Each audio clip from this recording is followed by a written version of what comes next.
Singapore's policies are not set in stone, and the government has been able to re-examine old policies in the context of a changing environment, according to Minister Mentor Lee Kuan Yew.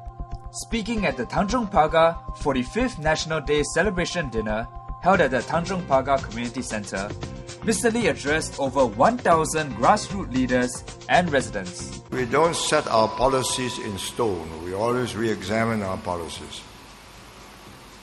For instance, I was against F1 because it's a crowded city. You have cars racing around, more problems for Singapore. But seeing how F1 has created a jet set that followed it around the world,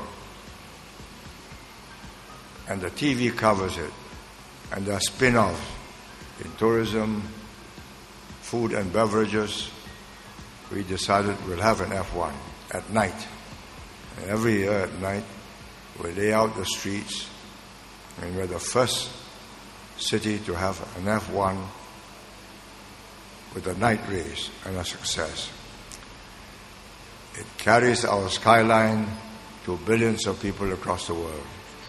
Another example of a policy change, the government's stance towards casinos, which MM Lee said has contributed to the 30% growth in the tourism industry.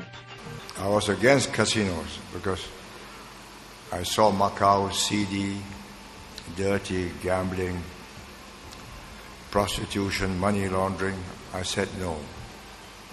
Then I saw Las Vegas, desert city, successful casinos, which are more than just casinos, convention centers, Broadway shows, famous chefs.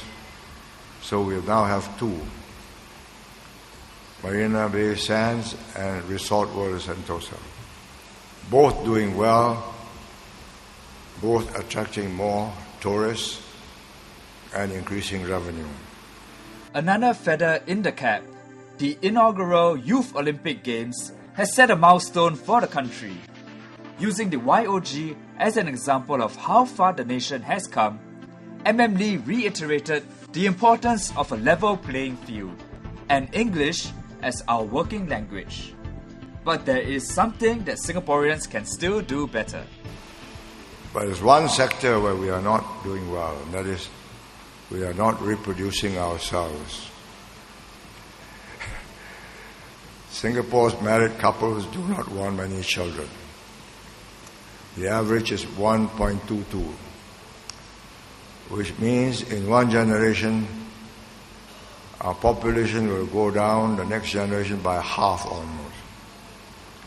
So we'll become an aging, diminishing people. So we have no choice, since we cannot encourage our people with bonuses, incentives to have more children, to get immigrants from Malaysia, who are the easiest to assimilate, from China, from India, and from the region. They will take time to adjust to our culture and our ways of life, but they will adapt if they want to succeed and learn English to be part of Singapore. But their children will grow up Singaporeans. And as a result, in the next generation, we will have an active, vibrant people with vitality and vigor. And that's something worth toasting to. Moving forward, Singapore may have had success in the form of F1, the casinos, and the YOG. But the evolving Singaporean identity would be what makes up the fabric of society. Check out the next clip for more on MM Lee's speech.